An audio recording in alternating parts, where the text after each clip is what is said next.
साल 2023 की गर्मी का मौसम था। कपूर परिवार ने एक अद्भुत पहाड़ी क्षेत्र की यात्रा का फैसला किया। परिवार में 4 सदस्य थे। राजेश कपूर, उनकी पत्नी सविता कपूर और उनके 2 बच्चे अनीश और सिया। बच्चों की गर्मी की छुट्टियां शुरू हो चुकी थीं और यह परिवार एक लंबे समय से एक साथ समय बिताने की योजना बना रहा था। राजेश एक सरकारी अधिकारी थे और उनका परिवार दिल्ली में रहता था। सविता एक गृहिणी थीं जो अपने बच्चों और परिवार की देखभाल में व्यस्त रहती थीं। अनीश और सिया दोनों ही अपनी पढ़ाई में अच्छे थे और हमेशा नई चीजें सीखने के लिए उत्साहित रहते थे। यात्रा के लिए तैयारियां बड़े जोर शोर से शुरू हो गई। राजेश ने अपनी कार की सर्विस करवाई और सभी जरूरी सामान पैक किया। सविता ने यात्रा के दौरान खाने पीने का सामान, कपड़े और प्राथमिक चिकित्सा किट को तैयार किया। बच्चों ने अपने पसंदीदा खेल और किताबें पैक कर लीं ताकि वे यात्रा के दौरान बोर न हों। अंत में यात्रा का दिन आ गया। सुबह सुबह ही पूरा परिवार तैयार होकर कार में बैठ गया। राजेश ने गाड़ी स्टार्ट की और यात्रा शुरू की। सभी उत्साहित थे और भविष्य की रोमांचक यात्रा के सपने देख रहे थे। पहली मंजिल नैनीताल थी, जो एक प्रसिद्ध हिल स्टेशन है। परिवार ने पहले ही एक होटल में बुकिंग कर रखी थी। जैसे ही वे नैनीताल पहुंचे, वहां की सुंदरता ने उन्हें मंत्रमुग्ध कर दिया। होटल में चेक इन करने के बाद वे नैनी झील के किनारे घूमने गए। बच्चे नाव की सवारी का मजा लेने लगे और राजेश व सविता ने आसपास की दुकानों से कुछ स्मृति चिन्ह खरीदे। रात में होटल वापस लौटने के बाद सभी ने अच्छा भोजन किया और आराम करने के लिए अपने कमरे में चले गए। अगले दिन वे नैनीताल के प्रमुख पर्यटन स्थलों का दौरा करने का फैसला किया। उन्होंने स्नो व्यू पॉइंट, नैनी देवी मंदिर और तिफिन टॉप का दौरा किया। हर जगह की सुंदरता ने उन्हें आश्चर्यचकित कर दिया। नैनीताल के बाद परिवार ने भीमताल और नौकुचिया ताल का दौरा किया। भीमताल झील की गहराई और नौकुचिया ताल की रहस्यमयी कहानियों ने उन्हें बहुत आकर्षित किया। बच्चों ने झील में कयाकिंग और बोटिंग का आनंद लिया, जबकि राजेश और सविता ने शांत वातावरण में आराम किया। यात्रा बहुत अच्छी चल रही थी, लेकिन अचानक मौसम खराब होने लगा। आसमान में काले बादल छा गए और तेज बारिश शुरू हो गई।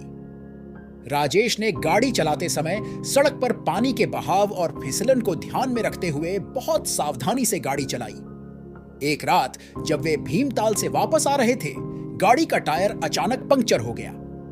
राजेश ने गाड़ी रोक दी और टायर बदलने के लिए बाहर निकला, लेकिन यह कोई साधारण टायर पंक्चर नहीं था। बारिश तेज हो गई थी और अंधेरा बढ़ता जा रहा था। जंगल के बीचों बीच सुनसान सड़क पर अकेले होने का एहसास डरावना था। राजेश टायर बदलने में लगे थे, तभी एक अजनबी व्यक्ति ने अपनी गाड़ी रोकी और मदद की पेशकश की। अजनबी ने कहा कि वह भी पास के गांव का रहने वाला है और अक्सर इस रास्ते से गुजरता है। उसकी मदद से टायर जल्दी बदल गया और राजेश ने धन्यवाद करते हुए यात्रा जारी रखने का फैसला किया। अगली मंजिल पर जाने के लिए उन्हें एक रात और जंगल के बीचों बीच रहना पड़ा। उन्हें पास के गांव में रहने की जगह मिली, लेकिन वहां का माहौल कुछ अजीब था। गांव के लोग बहुत कम बोलते थे और अजनबियों को लेकर सतर्क रहते थे। रात को राजेश और सविता को अजीब आवाजें सुनाई देने लगी। बच्चे भी डर के मारे अपनी मां के पास आ गए। बाहर कुछ हलचल हो रही थी और उन्हें लगा कि कोई उनके घर के आसपास मंडरा रहा है। राजेश ने हिम्मत जुटाकर बाहर देखा, लेकिन वहां कोई नहीं था। अगली सुबह वे यात्रा जारी रखने का फैसला करते हैं, लेकिन अजीब घटनाएं जारी रहती हैं। रास्ते में उनकी गाड़ी एक बार फिर रुक जाती है और इंजन स्टार्ट नहीं होता। राजेश को फिर से अजनबी की मदद याद आती है, लेकिन इस बार कोई मदद के लिए नहीं आता। बच्चे डर के मारे रोने लगते हैं और सविता उन्हें शांत करने की कोशिश करती है। तभी उन्हें पीछे से एक गाड़ी आती दिखती है। यह वही अजनबी था जिसने पहले उनकी मदद की थी। उसने फिर से उनकी मदद की पेशकश की और कहा कि पास ही एक मरम्मत की दुकान है जहां गाड़ी ठीक हो सकती है। मरम्मत की दुकान पर पहुंचने के बाद अजनबी ने उन्हें बताया कि यह गांव कई रहस्यमयी घटनाओं के लिए प्रसिद्ध है। लोग बताते हैं कि यहाँ रात में अजीब चीजें होती हैं और कई लोग यहाँ से गुजरते समय खो जाते हैं। राजेश और सविता को डर लगने लगा, लेकिन उनके पास और कोई विकल्प नहीं था। मरम्मत के बाद उन्होंने जल्दी से वहां से निकलने का फैसला किया। जैसे ही वे वहां से निकले, अजनबी ने उन्हें एक पुराने मंदिर के बारे में बताया जो रास्ते में आता है और जहां लोग अक्सर खो जाते हैं। रास्ते में बच्चों ने उस मंदिर को देखने की जिद की, लेकिन सविता और राजेश ने उन्हें समझाया कि यह सुरक्षित नहीं है। लेकिन जब वे मंदिर के पास पहुंचे तो गाड़ी अचानक बंद हो गई और कोई भी कोशिश काम नहीं आई। राजेश ने हिम्मत जुटाकर मंदिर के अंदर जाने का फैसला किया, शायद कोई वहां मदद कर सके। सविता और बच्चे गाड़ी में ही रुके। राजेश ने जैसे ही मंदिर के अंदर कदम रखा, वहां की हवा ही बदल गई। अंदर घुप अंधेरा था और एक अजीब सी ठंडक थी। राजेश ने मंदिर के अंदर एक वृद्ध पुजारी को देखा जो ध्यान में लीन था। उसने पुजारी को सारी स्थिति बताई और मदद मांगी। पुजारी ने आंखें खोली और एक रहस्यमयी मुस्कान के साथ कहा, तुम्हें इस मंदिर में आने का बुलावा मिला है। यहां कोई भी दुर्घटनावश नहीं आता। राजेश घबरा गया और पीछे हटने की कोशिश की, लेकिन पुजारी ने उसे रोका। उसने कहा, यह मंदिर प्राचीन है और इसकी अपनी शक्तियां हैं। यहां आने वाले हर व्यक्ति को एक परीक्षा से गुजरना होता है। राजेश को समझ में नहीं आ रहा था कि वह क्या करे। उसने पुजारी से पूछा कि वह क्या चाहता है। पुजारी ने कहा, यहां से निकलने का केवल एक ही तरीका है, तुम्हें अपनी सबसे बड़ी डर का सामना करना होगा। राजेश को लगा कि यह सब एक बुरा सपना है, लेकिन उसके पास और कोई विकल्प नहीं था। उसने पुजारी से कहा कि वह तैयार है। पुजारी ने एक दीपक जलाया और उसे मंदिर के अंदर गहरे ले गया। वहां एक छोटी सी गुफा थी जिसके अंदर घना अंधेरा था। पुजारी ने राजेश से कहा, इस गुफा में तुम्हारा सबसे बड़ा डर छिपा है। अगर तुम इसे पार कर लेते हो तो तुम और तुम्हारा परिवार सुरक्षित रहेंगे। राजेश ने हिम्मत जुटाई और गुफा के अंदर चला गया। अंदर एक अजीब सी गंध थी और हवा में सर्दी की ठंडक थी। अचानक उसे एक आवाज सुनाई दी। यह उसकी मां की आवाज थी जो उसे पुकार रही थी।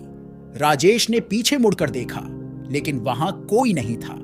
आगे बढ़ते हुए राजेश को अपनी पत्नी और बच्चों की चीखें सुनाई देने लगी। उसे लगा कि वे खतरे में हैं और उसने तेज कदमों से चलना शुरू कर दिया।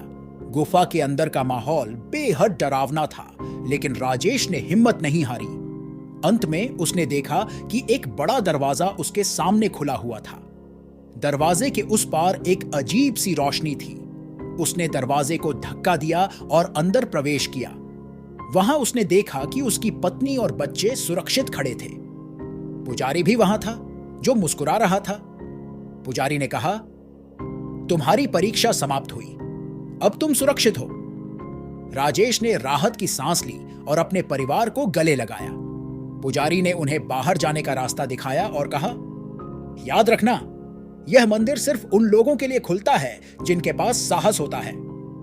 राजेश और उसका परिवार मंदिर से बाहर आ गए और गाड़ी में बैठ गए। जैसे ही राजेश ने गाड़ी स्टार्ट की, इंजन तुरंत चालू हो गया। सभी ने राहत की सांस ली और वहां से जल्दी से निकल गए। जैसे ही वे गांव से बाहर निकले, उन्हें एहसास हुआ कि उनकी यात्रा की दिशा बदल गई थी। वे अब एक नए रास्ते पर थे जो पहले से कहीं ज्यादा साफ और सुरक्षित लग रहा था। रास्ते में वे सभी उस अद्भुत और रहस्यमयी अनुभव के बारे में बात कर रहे थे। राजेश और सविता ने यह महसूस किया कि उन्हें अपने बच्चों के साथ ऐसा कुछ अनुभव करने का मौका शायद ही कभी मिलता। उन्होंने ठान लिया कि इस अनुभव को यादगार बनाएंगे और बच्चों को सिखाएंगे कि डर का सामना कैसे करना चाहिए। अगले दिन वे सुबह जल्दी उठे और अपनी यात्रा जारी रखने का फैसला किया। राजेश ने गाड़ी को पहाड़ी रास्तों की ओर मोड़ा जो हरे भरे पेड़ों और खूबसूरत दृश्यों से भरा हुआ था। बच्चों ने रास्ते में कई बार रुकने की जिद की ताकि वे तस्वीरें ले सकें और प्रकृति की सुंदरता का आनंद ले सकें। कुछ किलोमीटर की यात्रा के बाद वे एक छोटे से गांव पहुंचे जहां उन्होंने स्थानीय संस्कृति और खान पान का आनंद लिया। गांव के लोग बहुत ही मेहमाननवाज थे और उन्होंने कपूर परिवार को अपने घर में आमंत्रित किया। उन्होंने स्थानीय भोजन का स्वाद चखा और पारंपरिक नृत्य का आनंद लिया। अगले दिन परिवार ने तय किया कि वे एक झरने के पास कैंपिंग करेंगे। यह जगह एकदम शांत और सुंदर थी, जहां वे प्रकृति के करीब आ सकते थे। राजेश ने तंबू लगाया और सविता ने खाने पीने का सामान तैयार किया। बच्चे पानी में खेल रहे थे और आसपास के जंगल में छोटी मोटी खोज कर रहे थे। रात होते ही आसमान में तारों की चमक ने सबको मंत्रमुग्ध कर दिया। परिवार ने आग के चारों ओर बैठकर कहानियां सुनाई और अपने अनुभव साझा किए। यह समय उनके लिए बहुत ही खास था, क्योंकि वे एक दूसरे के और करीब आ गए थे। रात के गहरे अंधेरे में अचानक से जंगल में कुछ हलचल सी महसूस हुई। राजेश और सविता ने ध्यान दिया कि कुछ अजीब आवाजें आ रही हैं। उन्होंने बच्चों को तंबू में सुरक्षित किया और बाहर की स्थिति का जायजा लेने निकले। राजेश ने अपनी टॉर्च जलाई और आवाज के स्रोत की ओर बढ़ा। जैसे ही वे आगे बढ़े, उन्होंने देखा कि पास के झाड़ियों में कुछ चमक रहा है। सविता ने साहस जुटाकर आगे बढ़ने का संकेत दिया। वहां पहुंचने पर उन्होंने देखा कि यह एक पुरानी जंग लगी हुई संदूक थी। संदूक को खोलने पर उन्होंने पाया कि अंदर कुछ पुराने दस्तावेज और नक्शे थे। राजेश ने इन दस्तावेजों को ध्यान से पढ़ा और पाया कि यह किसी खजाने का नक्शा था। उन्होंने सविता को यह दिखाया और दोनों ने मिलकर तय किया कि वे इस खजाने की खोज करेंगे। अगले कुछ दिनों में उन्होंने गांव के लोगों से बात की और इस नक्शे के बारे में अधिक जानकारी जुटाई। गांव के बुजुर्गों ने बताया कि यह खजाना कई सालों से खोया हुआ है और इसे खोजने वाले को बहुत मुश्किलों का सामना करना पड़ता है। लेकिन कपूर परिवार ने ठान लिया कि वे इस चुनौती को स्वीकार करेंगे। उन्होंने अपनी यात्रा जारी रखी और नक्शे के दिशा निर्देशों का पालन किया। रास्ते में उन्हें कई बाधाओं का सामना करना पड़ा। कभी कभी उन्हें घने जंगलों से गुजरना पड़ता, तो कभी ऊंची ऊंची पहाड़ियों को पार करना पड़ता। लेकिन उन्होंने हार नहीं मानी और अपने लक्ष्य की ओर बढ़ते रहे। अंत में कई दिनों की कठिन यात्रा के बाद वे उस जगह पहुंचे जहां खजाना छुपा हुआ था। यह एक प्राचीन गुफा थी जो पहाड़ियों के बीच छुपी हुई थी। गुफा के अंदर का वातावरण बहुत ही डरावना था, लेकिन राजेश और सविता ने हिम्मत नहीं हारी। गुफा के अंदर उन्होंने देखा कि खजाने के चारों ओर कई जाल बिछे हुए थे। यह खजाना सुरक्षित रखने के लिए पुराने जमाने में बनाए गए सुरक्षा तंत्र थे। उन्होंने सावधानी पूर्वक उन जालों को पार किया और आखिरकार उस खजाने तक पहुंचे। खजाना खोलते ही उनकी आंखें चमक उठीं। अंदर बहुमूल्य रत्न, सोने के सिक्के और पुरानी मूर्तियां थीं। यह खजाना वास्तव में अनमोल था। उन्होंने खजाने को सुरक्षित रूप से अपने साथ ले लिया और गांव लौट आए। गांव में उनका स्वागत बहुत ही धूमधाम से किया गया। गांव के लोगों ने उनकी हिम्मत और साहस की तारीफ की। उन्होंने खजाने का एक हिस्सा गांव के लोगों के साथ साझा किया, जिससे गांव की समृद्धि में इजाफा हुआ। इस अनुभव के बाद कपूर परिवार की यह यात्रा उनके जीवन की सबसे यादगार यात्रा बन गई। उन्होंने सीखा कि साहस और एकता से किसी भी कठिनाई का सामना किया जा सकता है। उन्होंने यह भी महसूस किया कि कभी-कभी हमें अपने डर का सामना करना पड़ता है, ताकि हम अपनी छिपी हुई क्षमताओं को पहचान सकें। राजेश, सविता, अनीश और सिया के लिए यह यात्रा न केवल एक रोमांचक अनुभव था, बल्कि एक जीवन की सीख भी थी। उन्होंने अपने परिवार के साथ बिताए गए हर पल का आनंद लिया और जीवन की हर चुनौती को खुशी और उत्साह के साथ स्वीकार करने का संकल्प लिया। यात्रा के समाप्त होने पर वे दिल्ली लौट आए और अपनी सामान्य जिंदगी में वापस आ गए। लेकिन यह अनुभव उनके दिलों में हमेशा के लिए छप गया। अब वे हर साल एक नई जगह की यात्रा करने का फैसला करते हैं, ताकि वे जीवन के हर पहलू को पूरी तरह से जी सकें और नई नई रोमांचक कहानियों का हिस्सा बन सकें। साल बीतते गए, लेकिन कपूर परिवार की यह कहानी उनके जीवन का एक अभिन्न हिस्सा बन गई। बच्चों ने भी अपने माता पिता से साहस और एकता की सीख ली और अपने जीवन में इसे अपनाया। अनीश और सिया अब बड़े हो गए थे, लेकिन वे अपने माता पिता के साथ बिताए गए उन अद्भुत पलों को कभी नहीं भूले। कपूर परिवार की यह यात्रा एक प्रेरणादायक कहानी बन गई, जो हमें यह सिखाती है कि जीवन की चुनौतियों का सामना कैसे करना चाहिए और हर पल का आनंद कैसे लेना चाहिए। इस यात्रा ने उन्हें न केवल एक परिवार के रूप में मजबूत बनाया, बल्कि जीवन के प्रति उनका दृष्टिकोण भी बदल दिया। इस तरह कपूर परिवार की यह यात्रा एक रोमांचक और प्रेरणादायक कहानी बन गई, जो हमेशा के लिए उनके दिलों में बसी रहेगी।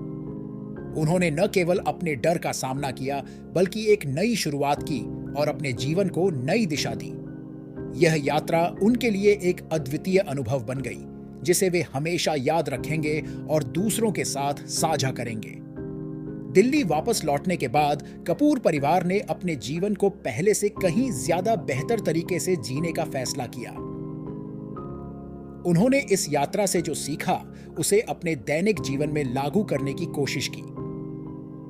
राजेश ने अपने काम में अधिक उत्साह और प्रतिबद्धता दिखाई, जबकि सविता ने अपने बच्चों के साथ अधिक समय बिताने का प्रयास किया और उनकी शिक्षा और विकास में सक्रिय रूप से भाग लिया। अनीश और सिया ने भी इस यात्रा से बहुत कुछ सीखा। उन्होंने साहस, धैर्य और एकता का महत्व समझा। स्कूल में वे अपने दोस्तों के साथ इस यात्रा के अनुभवों को साझा करते थे और उन्हें भी प्रेरित करते थे कि जीवन की हर चुनौती का सामना साहस और धैर्य से किया जाना चाहिए। एक दिन जब परिवार रात के खाने के बाद एक साथ बैठा था, राजेश ने एक नया विचार प्रस्तुत किया। उन्होंने कहा, हमने इस यात्रा से बहुत कुछ सीखा है। क्यों ना हम हर साल एक नई जगह की यात्रा करें और नए नए अनुभव जुटाएं। सविता और बच्चों ने इस विचार का समर्थन किया। उन्होंने तुरंत अगले साल की यात्रा की योजना बनानी शुरू कर दी। इस बार वे दक्षिण भारत के सुंदर तटों और मंदिरों का दौरा करने का फैसला किया। यात्रा के दिन आते ही पूरा परिवार उत्साहित था। उन्होंने अपने सभी जरूरी सामान पैक कर लिए और नई यात्रा के लिए तैयार हो गए। इस बार उन्होंने अपनी पिछली यात्रा से सीखी गई चीजों को ध्यान में रखते हुए पूरी तैयारी की थी। सफर की शुरुआत में ही उन्होंने एक महत्वपूर्ण अनुभव किया। जब वे एक पुराने मंदिर का दौरा कर रहे थे, उन्हें वहां एक पुजारी मिला, जिसने उन्हें एक प्राचीन कथा सुनाई। यह कथा एक राजा के बारे में थी, जिसने अपने राज्य की रक्षा के लिए अपने जीवन का बलिदान दिया था। इस कथा ने कपूर परिवार को बहुत प्रेरित किया और उन्होंने इस यात्रा को और अधिक अर्थपूर्ण बना दिया। यात्रा के दौरान उन्होंने कई नए दोस्त बनाए और विभिन्न संस्कृतियों और परंपराओं के बारे में सीखा। उन्होंने समुद्र तट पर सूर्योदय का आनंद लिया, पुराने किलों का दौरा किया और विभिन्न प्रकार के स्थानीय भोजन का स्वाद चखा। राजेश ने महसूस किया कि इन यात्राओं ने उनके परिवार के बीच के संबंधों को और मजबूत बना दिया है। उन्होंने यह भी देखा कि बच्चे अब अधिक आत्मविश्वासी और साहसी हो गए हैं। सविता ने भी अपनी नई जिम्मेदारियों को खुशी और उत्साह के साथ निभाया। इस तरह हर साल एक नई जगह की यात्रा करने की परंपरा कपूर परिवार की जीवन शैली का एक महत्वपूर्ण हिस्सा बन गई। हर यात्रा ने उन्हें न केवल नए स्थानों का अनुभव कराया, बल्कि उन्हें एक दूसरे के और करीब लाया और जीवन के प्रति उनके दृष्टिकोण को और भी व्यापक बनाया।